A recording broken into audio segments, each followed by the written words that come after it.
Merci. Bonsoir à tous et à toutes. Merci de l'invitation. Si on est là ce soir, c'est pour parler premiers secours. Premiers secours englobe beaucoup de choses. Je pense que c'est bien de pouvoir expliquer que le premier secours se situe sur plusieurs situations, sur divers niveaux et que chacun à sa hauteur contribue à la chaîne du premier secours et devient un maillon essentiel. Je crois, si j'ai bien compris, vous êtes tous dans le cadre d'aide à domicile, si je dis pas de bêtises. Julien, vous me corrigez si c'est pas pas juste. La population que vous côtoyez, la plupart du temps, c'est une population vieillissante, personnes âgées. Vous avez moins affaire à la pédiatrie, apparemment, si je dis pas de bêtises. C'est juste, hein. On n'a pas de pédiatrie, effectivement. On est Donc, vraiment plutôt axé sur les personnes âgées. alors, qui dit personnes âgées dit évidemment des risques cardiovasculaires, des problématiques de santé, des comorbidités, etc. Et dans votre rôle, je pense que vous avez des interrogations sur votre quotidien. Je pense qu'il est important de savoir, c'est que nous, on classifie le type de victime par la victime rouge, orange et verte. C'est ce que vous voyez habituellement dans les cours de Samaritain dans le cadre du permis de conduire, donc les cours sauveteurs. C'est la même classification que vous allez voir dans un cours certifiant du SRC, donc le Swiss Resuscitation Council. Ce qui est important de savoir pour la Suisse, c'est que la Suisse est régie par le Swiss Resuscitation Council qui édite des algorithmes de réanimation hospitalière et préhospitalière. Donc nous, on n'invente pas nos règles de réanimation, on suit une certification, on est certifié, donc on applique les recommandations au niveau suisse. Il y a des recommandations européennes qui sont l'ERC et des recommandations américaines qui est la HAA.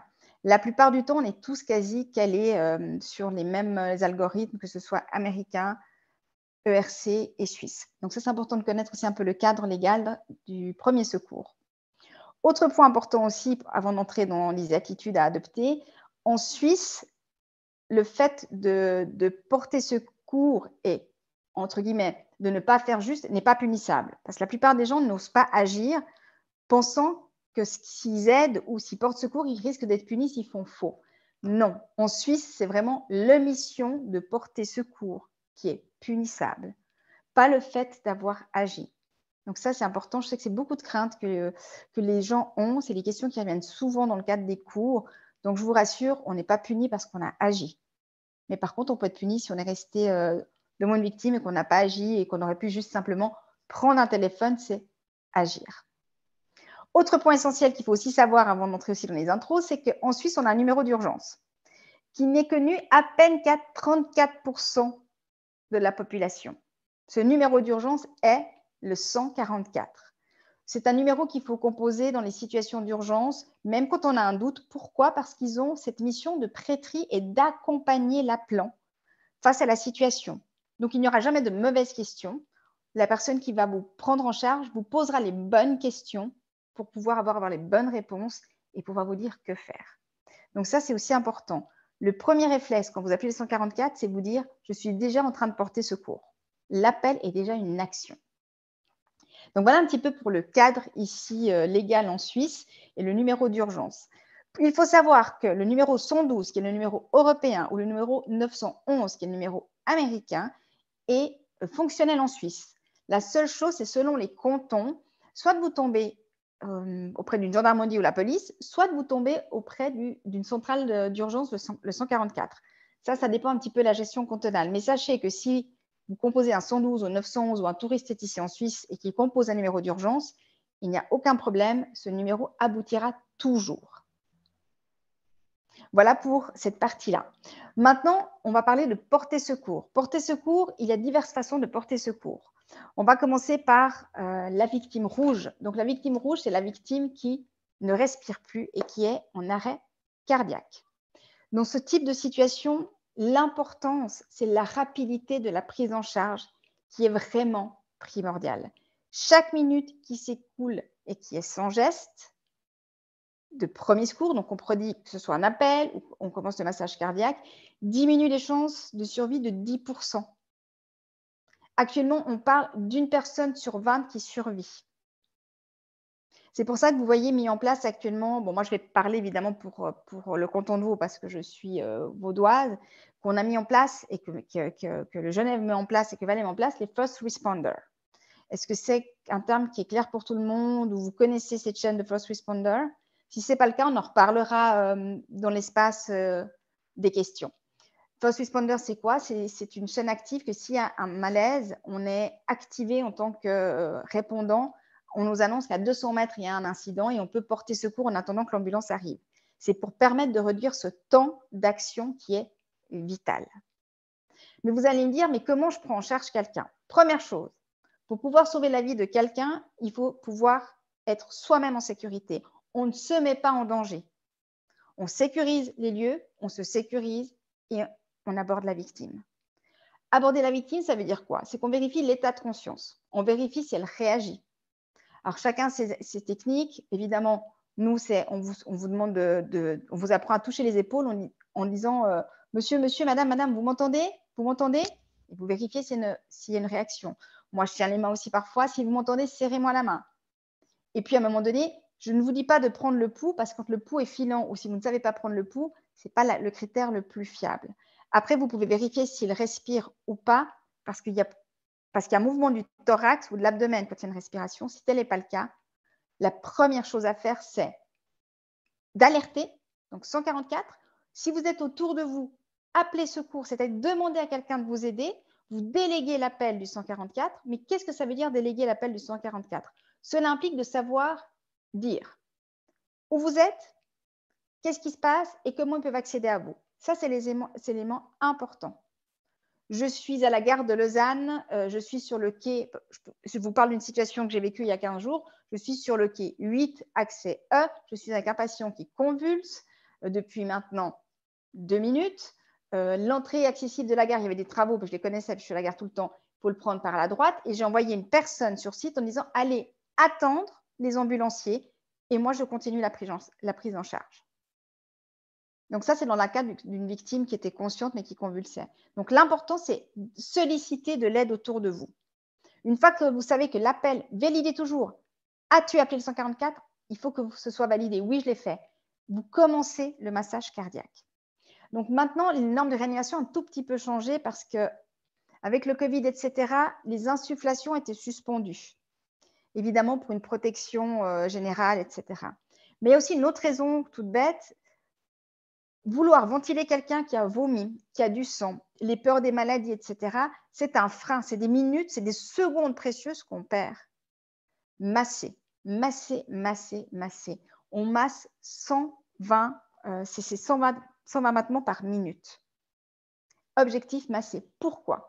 Parce qu'en massant, vous êtes en train de remplacer la pompe, donc le fonctionnement du cœur. Donc le cœur, quand il est en santé, il fait ça, il se contracte en haut, en bas, donc je schématise simplement. Hein. Et là, tout d'un coup, le cœur n'a plus cette capacité de renvoyer le sang dans les organes, donc de faire continuer la circulation. Vous allez vous remplacer, vous substituer au cœur, permettre de nourrir d'oxygène encore le reste du corps. Donc ça, c'est un élément important. Vous vous substituez au cœur quand vous massez. Donc, n'ayez pas peur. Si vous ne voulez pas insuffler, ce n'est pas grave. Les secouristes viendront avec du matériel, mais au moins, gardez active la réserve d'oxygène en massant, massant, massant. C'est très important. Si vous deviez insuffler, mais ce qu'on ne vous conseille pas pour l'instant, c'est un relais de 30, 2, 30, etc. Donc, gardez ça à l'esprit. Ne pensez pas, ne vous focalisez pas sur la respiration, au moins massez.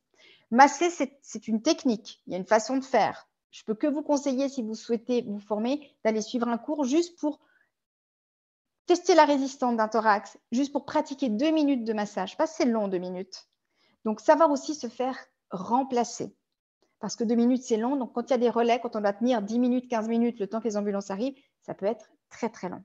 Donc, voilà pour le cadre d'une victime rouge. Donc, je résume juste les 2 premières étapes. On sécurise les lieux et on se protège. On appelle le 144 en alertant autour de soi pour se faire aider. On débute un massage cardiaque. Et le 4e point, c'est qu'on fait intervenir une tierce personne. Parce qu'on a de la chance, quand on est en ville de Lausanne ou dans des villes, d'avoir des défibrillateurs. Envoyez quelqu'un chercher un défibrillateur. À la gare de Lausanne, il y en a un. Donc, vous envoyez la personne chercher le défibrillateur qui est souvent dans le hall d'entrée. Pourquoi? Il y a 2 types d'arrêt cardiaque. Il y a l'asystolie. L'asystolie, c'est un tracé plat. Vous pourrez masser, vous pourrez défibriller. Malheureusement, dans ce type d'arrêt, si c'est vraiment une prise en charge médicamenteuse au départ. Donc, ce qui va se passer, c'est que le défibrillateur passera un message « Continuez le massage cardiaque » parce qu'il ne détecte pas d'activité électrique. Par contre, l'autre cas d'arrêt cardiaque, c'est la fibrillation auriculaire. Qu'est-ce que ça implique? La fibrillation implique qu'il y a toujours une activité électrique dans le cœur, mais elle est anarchique. Ça veut dire quoi, anarchique? Je vous ai montré au départ, le cœur fait comme ça, quand il est normal. L'anarchie, c'est que le cœur ne peut pas se contracter, ce que j'appelle les shakes. Que va venir faire le défibrillateur? Quand on posera les patchs, le défibrillateur va analyser le rythme cardiaque. Il va comprendre cette anarchie. Il va comprendre qu'il y a une onde électrique. Et qu'est-ce qu'il va faire? Il va faire un reset. Comme quand vous avez un problème avec votre Android ou votre iPhone. Il va resetter la pile du cœur. Lorsqu'on fait ça, le défibrillateur vous dira de lâcher le patient, de vous éloigner, zone de sécurité, pour qu'il puisse donner son choc. Dans ce cas-là, le défibrillateur, où il détecte un rythme et il vous dira ce qu'il a détecté, ou bien il ne détecte pas le rythme et il vous dira poursuivre le massage cardiaque. Donc, je rappelle, le défibrillateur est disponible maintenant quasi partout. Il y a des applications qui permettent de les identifier. Ça s'appelle AED. Donc, toute entreprise ou tout endroit public où il y a un défibrillateur, ils sont répertoriés, ils sont géolocalisables et ça vous permet d'envoyer une personne va chercher le défibrillateur. Dans ce type de situation, comme vous le voyez, il y a toujours quelqu'un qui prend le lead, qui donne les ordres, qui structure. Donc ça, c'est des éléments importants. Donc je résume si vous prenez des notes. Donc, j'arrive sur les lieux où je détecte une victime, qu'est-ce que je fais? Je vérifie, alors je me sécurise, je sécurise les lieux. Je vérifie l'état de conscience de la victime. Est-ce une personne inconsciente qui respire ou une personne inconsciente qui ne respire pas? Une fois que j'ai détecté ça, j'appelle à l'aide autour de moi. Je me fais aider. Une fois que je me suis fait aider, je délègue l'appel au 144. Je dis où je suis, ce qui se passe et la situation actuelle et l'accessibilité pour l'ambulance. Point important. Je commence le massage cardiaque en demandant à un tiers d'aller chercher un défibrillateur. Et on masse, on continue. On se fait relayer, certes, mais on se masse, on continue. Et on ne stoppe qu'à l'arrivée du secours, mais pas quand vous voyez l'ambulance et vous arrêtez de masser. Vous attendez que le secouriste vous donne le feu vert pour arrêter parce que lui va prendre le relais. Donc ça, c'est le cas d'une victime qui ne respire pas. Donc pour nous, l'appellation de la victime rouge. Je le répète, sauver des vies débute par l'appel. Plus vite on appelle, plus vite l'ambulance agit, plus vite on le prend en charge. La blouse blanche, le domaine hospitalier, on n'est que le 3e maillon. On n'est pas le 1er maillon de cette chaîne de survie. Si l'hôpital sauve des vies, c'est parce que vous avez contribué à sauver des vies, parce que vous avez alerté et parce que vous avez donné la possibilité à des secouristes professionnels d'arriver à temps. Ça, c'est important. Ça, c'est le point essentiel, c'est le temps. Après, il faut aussi admettre que l'émotion peut être un vrai frein. Et c'est normal. Moi, ma première réanimation n'a pas été du picobello. Et pourtant, j'étais soignante, j'étais dans le milieu. C'est normal. L'émotion, on l'apprend à la gérer. Donc ça, c'est le point essentiel. Donc ça fait partie aussi d'une gestion à avoir quand on est secouriste ou on intervient dans un événement. Après, ne pas se sentir capable de se masser, il ne faut pas se sentir fautif. Si au moins vous alertez le 144 et que vous alertez autour de vous, il y aura toujours une personne qui sera capable de le faire pour vous. Mais ne soyez pas passif. Appelez le 144 dès que possible. Expliquez la situation.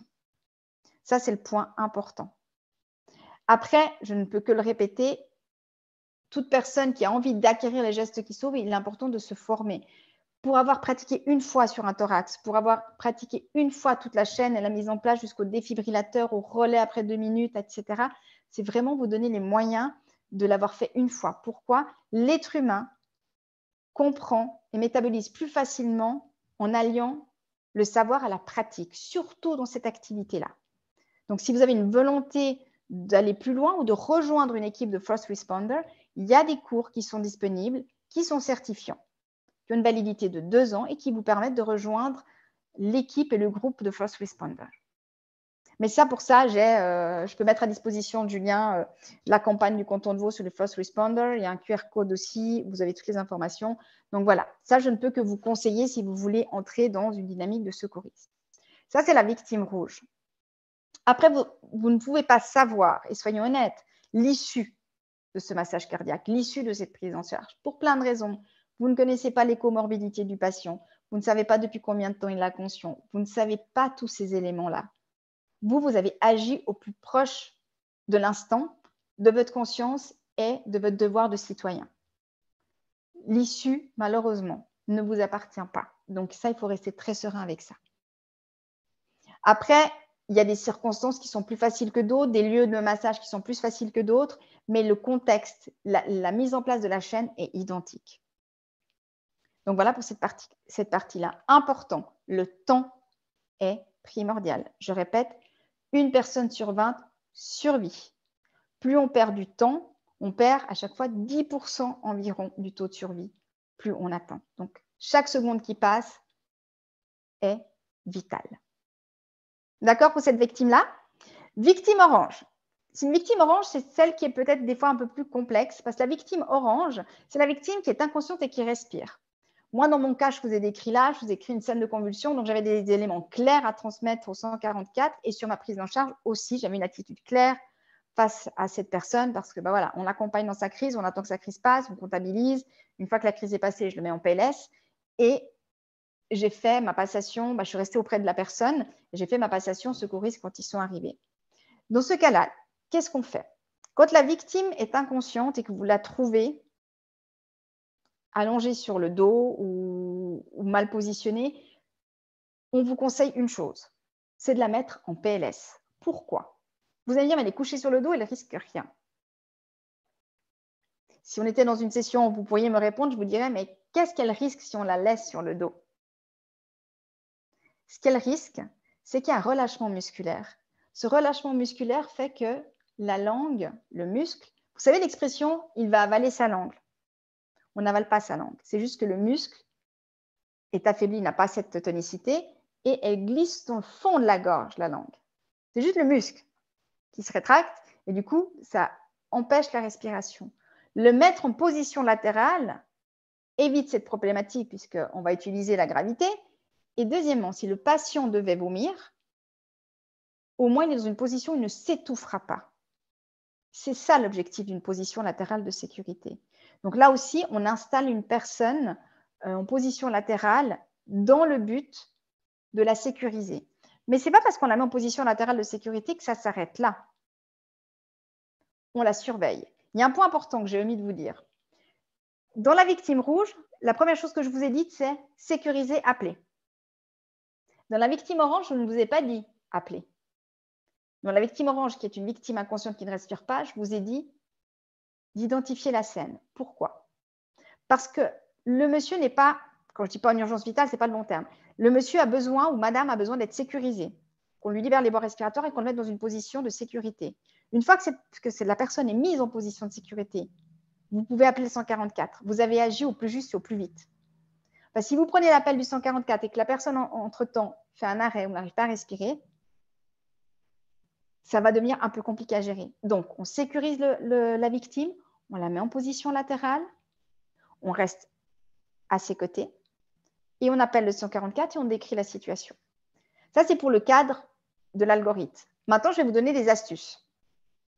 Quand on met une personne en position latérale de sécurité, le conseil que moi, je peux vous donner, c'est ce que moi-même j'ai fait, c'est de vider les poches. Pourquoi? Même principe dans l'échange. Pourquoi? Pour une chose toute simple.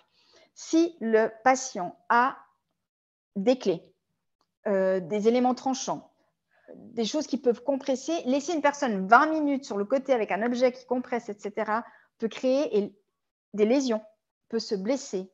Donc, important de vider les poches. Ça, c'est vraiment important. Puis, des fois, mine de rien, l'avantage aussi de vider les poches, c'est que peut-être vous allez découvrir un portefeuille où dedans, il y a une information sur l'état de santé, porteur de pacemaker, diabétique, épileptique, non simplement de la personne.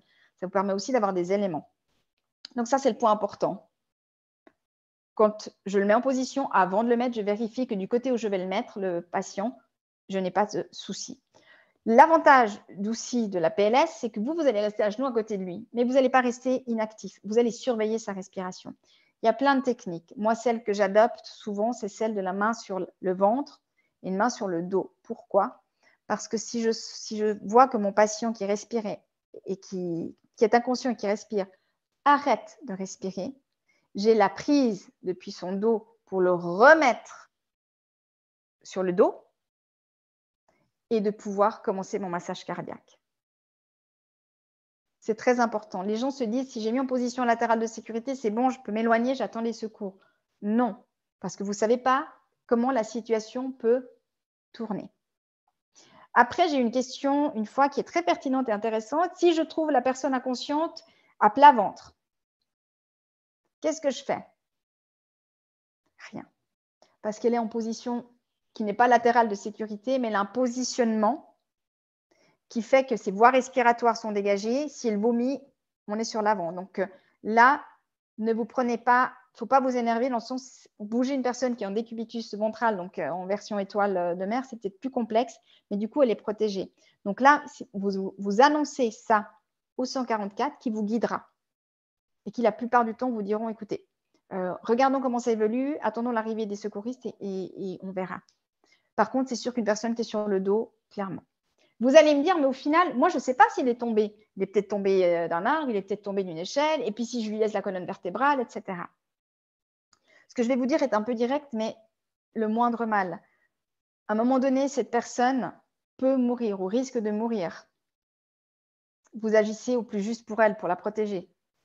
Après, évidemment, quand vous êtes deux, puis vous avez un doute, parce que vous l'avez vu chuter d'une échelle, vous l'avez vu, etc., il y a ce qu'on appelle la PLS à 2, où une personne immobilise le tronc, on apprend à tourner ensemble en un bloc, et une fois que le patient est positionné en latéral, la personne qui est à la tête, c'est le job qui est le moins évident, est positionnée pour tenir l'axe en attendant l'arrivée des secours. Donc ça, c'est des éléments. Alors, je sais que c'est un peu abstrait parce que c'est en mots et pas en pratique, mais c'est juste pour vous apporter ces éléments-là. Donc, je répète, une victime rouge, c'est une victime qui ne respire pas et qui est en arrêt. On appelle le 144. Là, on est dans une victime orange, une victime inconsciente qui respire. On la sécurise, on la met en position latérale de sécurité, on appelle le 144, on reste auprès de la victime, on suit son évolution, son état, sa respiration, et on attend les secours. Maintenant, je vais vous parler de la victime verte. La victime verte, c'est quoi? La victime verte, c'est une personne qui a un début de crise cardiaque. La victime verte est une personne qui peut avoir un début d'AVC. La victime verte peut être une personne qui fait un malaise, qui peut être due à la chaleur. Là, on a la période de canicule qui peut être due à la chaleur. La victime verte est celle qui vous parle. Si elle vous parle, vous pouvez aller chercher des informations. Qu'est-ce qu'on pose comme question? Les questions de base sont toujours comment vous appelez, ce qui vous permet aussi de vérifier s'il est connecté, s'il arrive à parler. Prenez-vous des médicaments? Êtes-vous connu pour des maladies? Puis il ne faut pas hésiter à les nommer, diabète, cœur, autres. Avez-vous été opéré? Peut-être que c'est une intervention qu'il a subie il n'y a pas longtemps. Et tout ça va vous permettre de donner un cadre.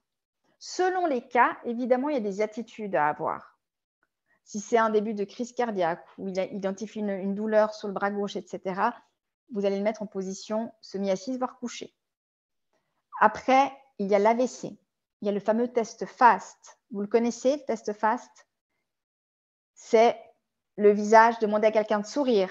Vous verrez si son sourire est symétrique ou pas.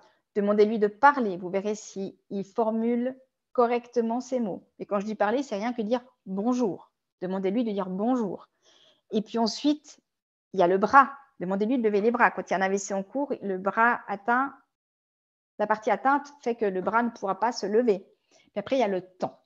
Plus vite on fait intervenir les secours, plus on a une chance pour la récupération post-AVC. Donc ça, c'est pourquoi le FAST, le T à la fin, c'est time. C'est important. Donc c'est face, arm, smile, time. Donc ça, c'est important. C'est des choses toutes bêtes, c'est des acronymes et qui vous permettent de vous rappeler les bases. Après, pour la crise cardiaque, je suis toujours, quand il y a les campagnes de prévention, je suis toujours très attentive parce qu'une crise cardiaque chez l'homme, chez une femme, ne sont pas les mêmes symptômes. Une femme peut se plaindre de douleurs épigastralgiques, vous dire j'ai mal en haut de l'estomac, j'ai mal à l'estomac. Et ça peut être un début de crise cardiaque. Donc moi, ce que je peux vous conseiller en tant que professionnel qui est auprès des personnes âgées, c'est vraiment de suivre ces campagnes, ou rien que sur la fondation de cardiologie suisse, ils ont vraiment énormément de documents que vous pouvez télécharger, qui sont à disposition du tout public, vous permettant d'avoir les informations essentielles.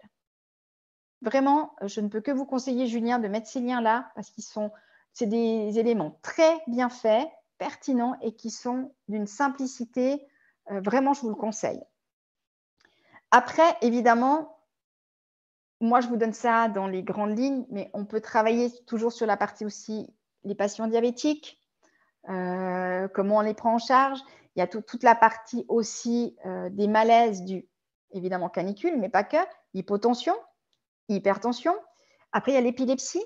Qu'est-ce qu'on fait en cas d'épilepsie?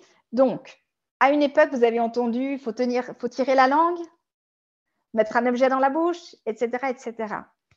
Au final, ce qui est le plus important, c'est que la personne qui fait une crise, ça ne sert à rien de l'immobiliser. La crise elle est vécue. Donc, ce qu'il faut faire, c'est protéger un maximum la personne qui fait sa crise, enlever les objets qui peuvent être autour de lui ou sur lesquels il risque de se blesser. Un élément important pour vous, en tant qu'intervenant soignant, c'est de compter les minutes de cette crise. Startez, quand vous voyez le patient partir, si vous arrivez, vous voyez qu'il est en train de faire des convulsions, regardez. C'est des éléments importants après à transmettre aux secouristes. Combien de temps a duré cette crise? Quand la crise se termine, vous pouvez le mettre en position latérale de sécurité. Mais il ne sert à rien de le mettre en position, il convulse, il ne va pas rester en position latérale. Donc, protégez-le. Et non, il ne va pas avaler sa langue. Même principe, il ne faut pas vous faire de soucis. Par contre, ne vous amusez pas à mettre quelque chose dans la bouche parce que le pire qui peut vous arriver, c'est qu'il vous coupe les doigts et qu'il vous morde méchamment dans sa crise. Donc ça, c'est des éléments. Après, il y a eu plein de croyances autour de ces crises, mais vraiment, l'élément important, c'est de protéger la personne qui est en train de faire cette crise.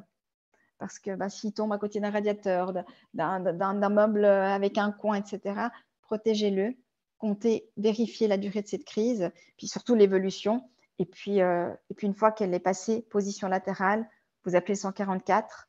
Et puis voilà pour cette partie-là. Il y a un élément juridique qu'il faut aussi savoir. En Suisse, l'ambulance n'est pas prise en charge par l'assurance. Dès le moment que vous appelez une ambulance, il y a une facturation qui est de 700 à 800 francs, qui est à la charge du patient. Je vous dis ça parce qu'il y a eu quelques patients, typiquement dans un centre commercial sur Vevey, où la patiente a fait recours en disant « mais je ne vous ai jamais demandé de prendre une ambulance, je suis épileptique, j'ai fait ma crise, au final, moi je me retrouve à devoir payer une facture ». Elle n'est pas montée d'ailleurs dans l'ambulance, mais les secouristes étaient quand même là, donc le déplacement, il y a eu. Et il y a facturation. Donc, il faut juste le savoir. C'est très rare que je vois des personnes intervenir pour se fâcher parce qu'on a appelé une ambulance. Au contraire, c'est souvent le cas contraire. Après, il arrive que c'est des patients qui, malheureusement, ont des crises récidivantes et qui peut-être se voient souvent amenés à l'hôpital, qui des fois peuvent un peu râler. Donc, vous ne faites pas de soucis. Mieux vaut appeler une fois de trop que pas assez. Et puis surtout que l'ambulance, franchement, la centrale du 144 en Suisse fait du très, très bon boulot. Ils sont formés pour les prêtries, ils vont poser les bonnes questions, ils vont vous accompagner, ils ne vous lâchent pas. Ça, c'est important de le savoir. N'ayez jamais peur de les appeler si vous avez un doute avec un patient. Ils sont là, ils sont prêtris, ils vous diront on n'est pas d'utilité, appelez peut-être la ligne de garde, etc. Mais si vous avez un doute, parce que le patient est connu pour des comorbidités, vous ne le trouvez vraiment pas bien, etc., vous pouvez appeler si vous trouvez que le patient se détériore. D'accord? Vraiment pour cette partie-là. Après, comme je vous dis, la victime verte, c'est vraiment l'avantage, c'est que la personne parle. Demandez-lui de vous décrire les symptômes. Posez-lui toutes ces questions qui sont fortement utiles. Médicaments, maladies, intervention. D'accord? Donc, je vais vous résumer les 3 victimes. La victime rouge, la victime inconsciente qui ne respire pas. Je me sécurise, je sécurise la victime, j'appelle le 144, je mets en place le massage cardiaque, je demande à quelqu'un d'aller chercher un défibrillateur. La victime orange qui respire mais qui est inconsciente, je la mets en position latérale de sécurité, je la sécurise, je reste à son chevet et j'appelle le 144, j'explique la situation. Et la victime verte, la victime consciente qui est en train de faire un malaise, qui peut être un début de crise cardiaque, un début d'AVC, d'AIT ou d'autres, simplement des malaises dus à la canicule ou autres. J'échange avec lui, je le mets en position confortable, assise, etc. et j'évalue la situation au plus juste. Si j'ai un doute, j'appelle le 144. Est-ce que pour ces victimes-là, tout est en ordre? Ça fait beaucoup d'éléments, ça fait beaucoup d'informations, mais j'ai beaucoup simplifié et schématisé pour que vous ayez les informations essentielles. Je vous rappelle donc qu'en Suisse, le numéro d'urgence est le 144, actif 24 heures sur 24, que le canton de Vaud a mis en place la ligne des First Responders pour toutes les personnes motivées à vouloir rejoindre cette ligue de sauveteurs. C'est possible. Il faudra juste prendre le QR code et prendre les informations. Il faut vous former. Et une fois que vous êtes formé et vous êtes éligible, vous pouvez rejoindre cette partie-là de First Responder. L'avantage, je disais, d'appeler le 144, c'est qu'eux sont en lien aussi avec les First Responders, vont alerter peut-être quelqu'un qui est autour de nous pour agir. Et puis, l'élément important aussi, les minutes comptent, les secondes sont vitales et appeler, c'est déjà sauver une vie. Voilà pour ma présentation.